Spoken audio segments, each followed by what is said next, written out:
I can't really believe that we've got to Brighton. Can you? No. Well, it was easy for me. I was in a van.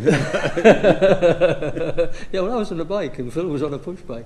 No, I was just reflecting on it sort of over lunch, that you and I were having lunch here probably end of January this year. Yeah, January, beginning of February. And I'd been with Phil, my son-in-law, to the Royal Automobile Club's presentation of their motoring events for the coming year, i.e. 2023. And we together, were talking and listening and that, and we realised that for not the first time, but only the second time, they've opened that event up to push bikes and motorbikes.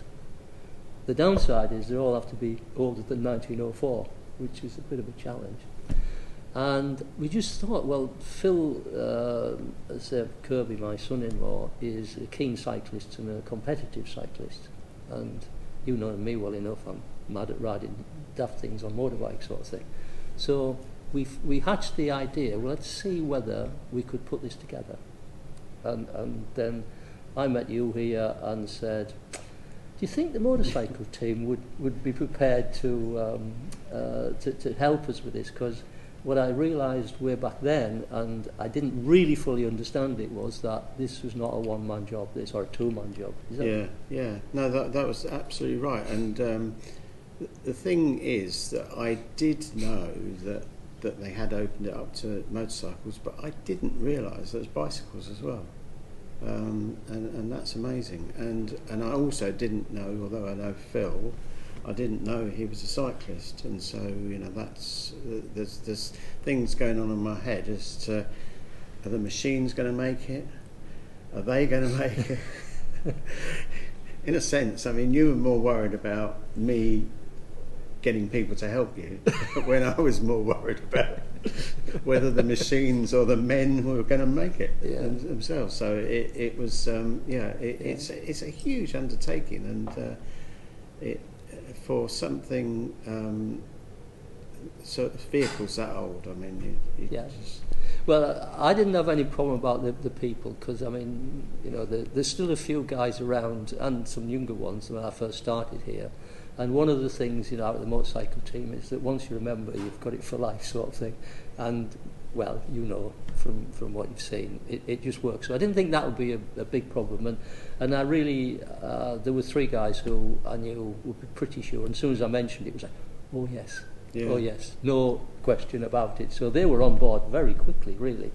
And well, you may be older than me, but I think you're fitter than me, because you do keep yourself fit, and you're always there pushing bikes around more than I can, actually. Yeah, well, so that was that really was for me was like one of the very first, I would say, easy hurdles, because I was sort of knew the ground there.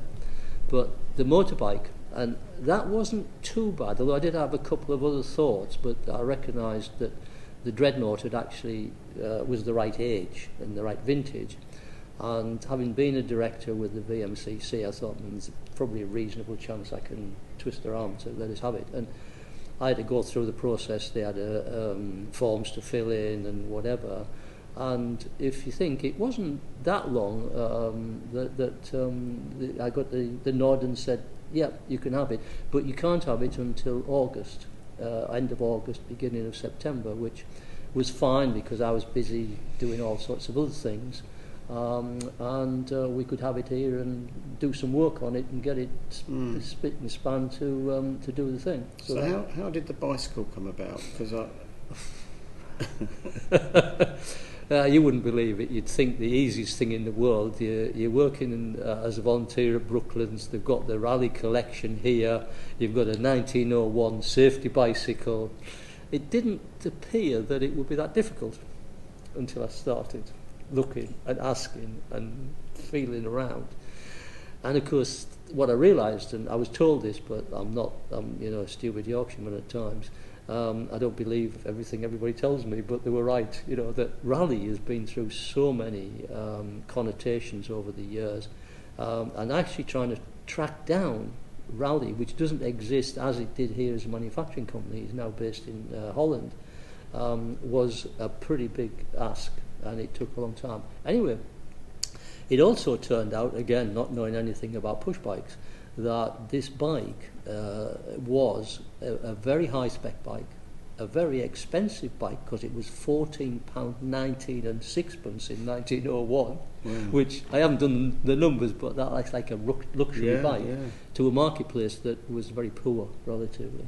So that was the bike. So quite an exotic bike in a way, even though it's only a push bike. Well, I mean, it to the untrained eye, really, when you look at it, it looks like a fairly modern bicycle. I mean, it's got a strange looking frame, but then sometimes bikes do have a strange looking frame, and you would recognise it as a modern cycle. Yeah.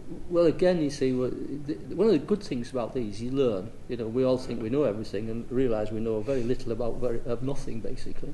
And the thing was that was one of the first safety, what they called safety cycles, because before that they were riding penny farthings.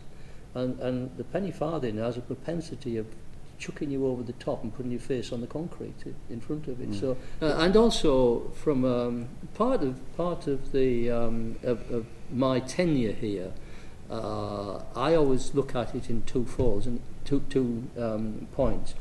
And I used to say to all the guys that we're in the entertainment business, not the old bike business. And therefore I have loved riding all the motorbikes, but we've also, and with Michael Sands in particular, he and I had an objective of publicising Brooklands Museum in the motorcycle world. So the idea of having a challenge added a dimension to the thing of not simply riding a motorbike and push bike to Brighton. And as we found now, reflecting on it, the amount of publicity that we've generated has been, I would say, significant for the museum in different avenues as well. It's not just been in the motorcycle world. But a challenge, not a race. Yes, absolutely. But there was also the cost of fish and chips at Brighton, which was an added dimension. So it made a different story. So the fish and chips. So that was the bet, was it? Well, that was at first it wasn't. No, actually, it was my daughter Nikki, who's Phil's husband. She said, "I'd like fish and chips down in Brighton if I'm going to put myself out to come down to Brighton," sort of thing. So that was the challenge. So yes. Whoever won paid, was it? Well, again, I can get this on now when I think about it, and this is bad for me because I didn't specify the rules. The rules were the first to Brighton. Oh, right. It wasn't elapsed time. It wasn't a race, as they say. So this all sort of got out of hand, and Phil, without doubt, and great credit to him to get to Brighton first, because as you know, he was not well. I didn't know whether he'd be able to do it. And I come back to the push bike, because the push bike, having got the authority to use it, it had criteria attached to it, and the criteria were that we had to return it back to its original condition, but put it into a safe condition to ride on. So that was the criteria. So in other words, they didn't want it damaging, which is fair comment, but it was not a safe bike to ride. And the big problem was the wheels were put spokes in that suspect. The brakes were non-existent. There were bits of rubber that didn't work, and that was the two main criteria that we had to go. And did you do some work with the drive at the back yes, as well? Well, we needed a back pedal brake or a coaster brake on it, and when we got it all modified, and I'd spent time getting a modern piece of braking material from a guy in Cardiff after about a month of trying and making up the new brake blocks, etc., we realised or found out that the chain was 3/16 pitch. All bikes from 1910 are 1/8 pitch, and 3/16 pitch, 18-tooth sprocket doesn't exist on the planet. So as with all problems, there's a solution. So we bought 2/8 pitch sprockets of the right thread, welded them together and turned them down to 3/16 pitch. So just a small problem on the way. So that was, yeah, thinking back on that, that was another, good idea. And then, of course, we had, thinking back on it, we had our publicity machine was in motion because I knew Andrew English of the Telegraph, and we had a day filming with him. Remember, that was a fantastic day. Yeah, that was fantastic. And to see, with due respect to anybody who's filming this, to see professional photographers, if I can get the words out, doing pieces of artwork, I would say, really, with a camera was absolutely fantastic. I think that was amazing to see and be part of, Yeah. And we were able to get some good shots of going round the finishing straight and see you in action, because I remember you saying that you didn't realise you were looking around so much, and of course you have to, because there's so much to do on the bike. Well, that's also a part of this. Riding the Dreadnought was probably, I wouldn't say the hardest bike I've ever ridden, but I would say it was probably the most demanding, and I've ridden a lot of bikes, because without you on it, it doesn't work, because it stops. Right? You've got to monitor the ignition all the time. You've also got to change the carburation and the fuel ratio mixture all the time to get the best out of it. And you've also got to be pretty sharp on the basis that it's got about a 3'6" leverage from the handlebar, or in metric terms about 1.5 metre leverage on the front wheel.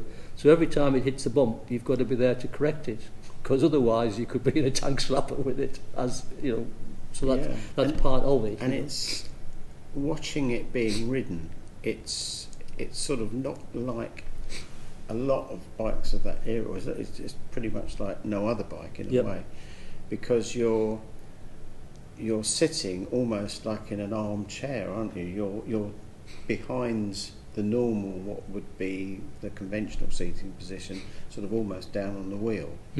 And it looks quite comfortable, is it?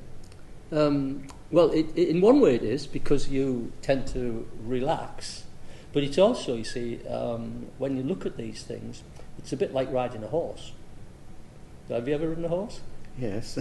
So you sit in a saddle and you've got the reins in the saddle, and the horse goes its own way. Right, yeah. so there's a similarity there, you see. And it's the same thing with the push bike. The design of the push bike is wrong in the fact it's too short coupled, and your knees hit the thing. A horse again. Yeah.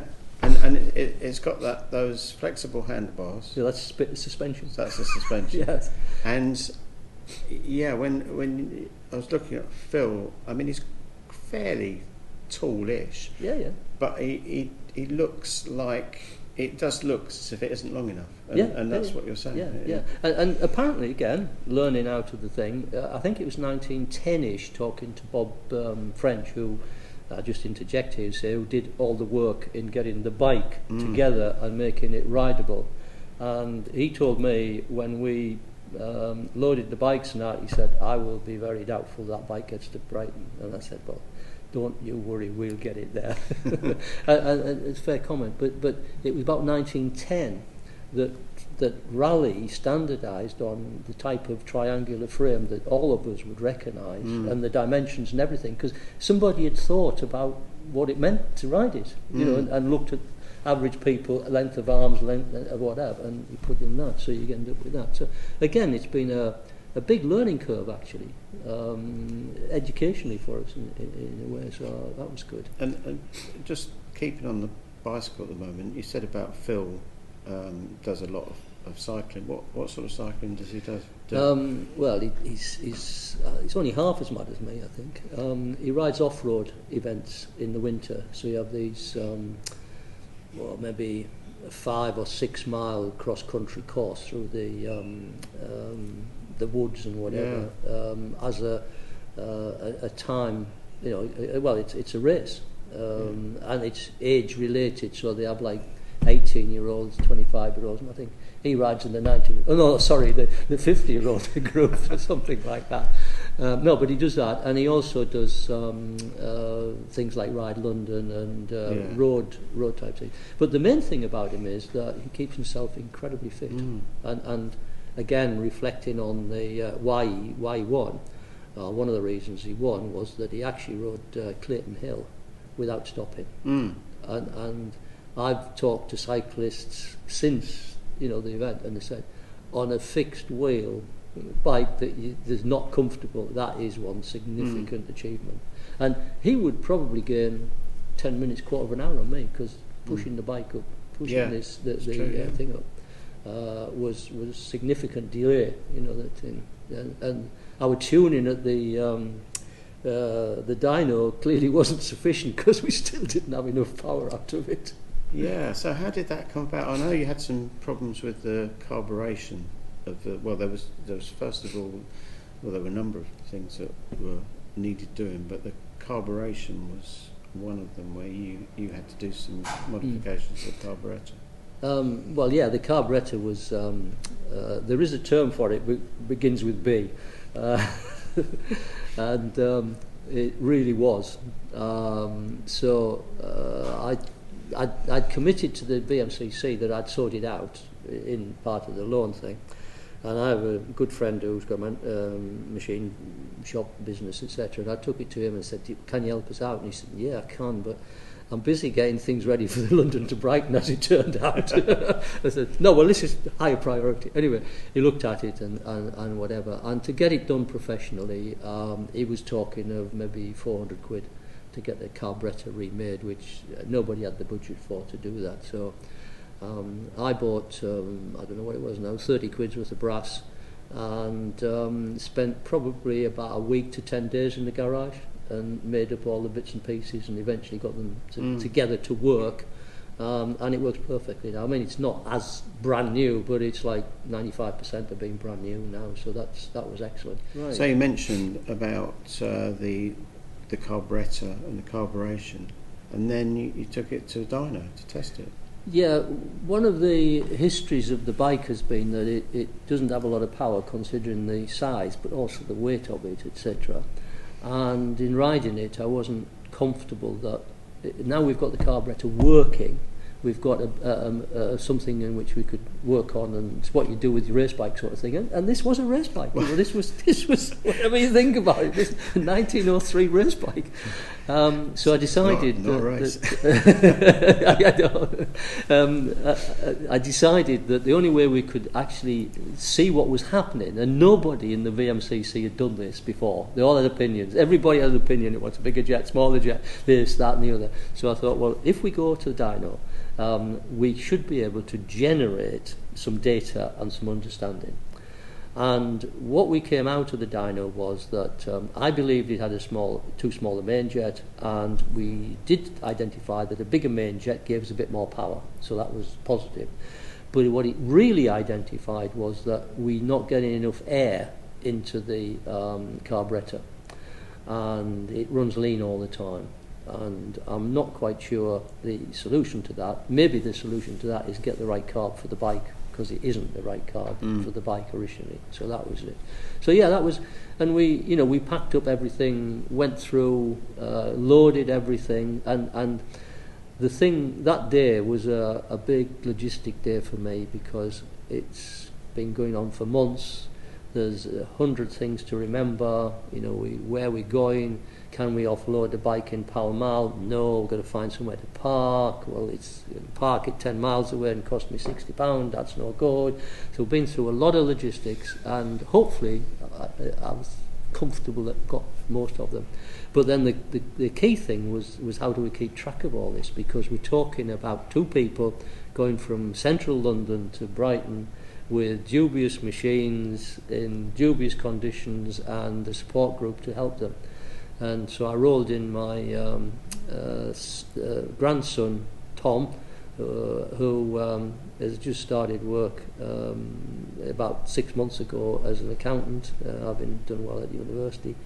and he monitors his siblings with a Life 360 piece of software which mothers use for looking after their children, keeping an eye on them. And I thought that was totally appropriate because he's the kids playing, and so we set up with the full members of the team, and the full members of the team were Ted Lear, who was going to ride shotgun for me, John Gentleman, who was van driver and mechanic, and David Bell, who was mechanic and chief fabricator, so he was the engine tuner, if we like.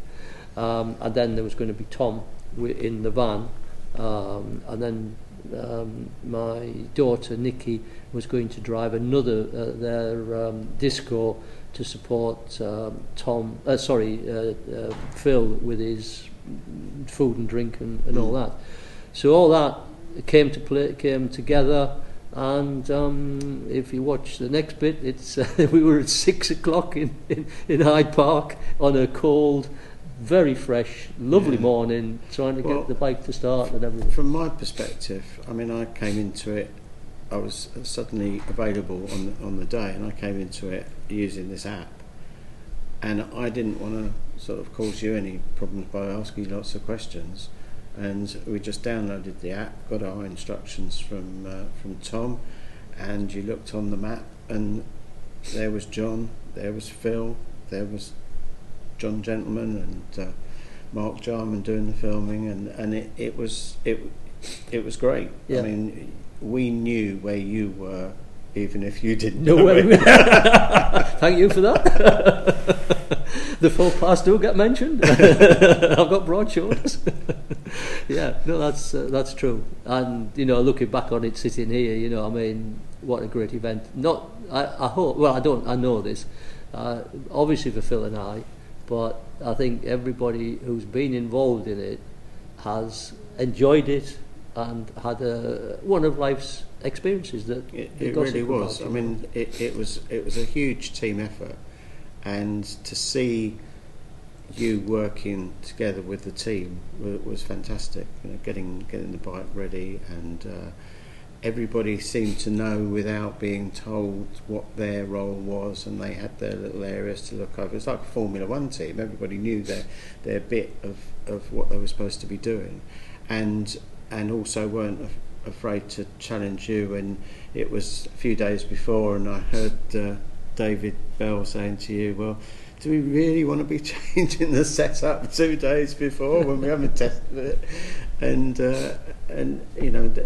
and those sort of conversations, and it's all of that together, and all the different elements that made it a fantastic day for everybody, and a fantastic experience for you and Phil at the end of the day. Yeah, it's interesting because I've spent my business life building successful teams, and I consider Brooklands as my most successful team that I've ever, I would say built, but been part of, because I had no authority, no position, no business card, just me. And the only common thing is motorcycles. And they are dangerous things because once you get into them, you can't get away from them. Yeah. I think that. I just wanted to ask one thing actually, which about what you were thinking of, or what were you thinking of to do that thing in the first place? You mean I'm deranged? Yeah, you're right. but what you were thinking of when you came off the road onto the straight and heading towards the end. I mean, what were your feelings? In the article I've written for the Bulletin, that I identify that because I'm always interested when you see people on sort of award ceremonies, and you always ask, what did it feel like, sort of thing. And I thought that's a bit, it's not Yorkshire, that sort of thing, But it was a very. I suppose the first thing really was I've got here, because obviously getting lost and the traffic in Brighton was akin to London. The only good thing was there wasn't too many big roundabouts and too many traffic lights. But so getting down there, and I had a bit of a near-do with a guy in a van who tried to T-bone me, but I got past him and got out of the way. And so there was an element of I've made it, you know. And that was it's a bit like, you know, when you get to the finish line, that is certainly something.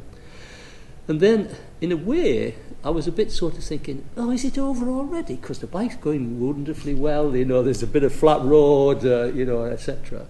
And I was thinking, I could go on a bit longer on this, you know, as long as I don't have to start it. So that was one thing. And then, you know,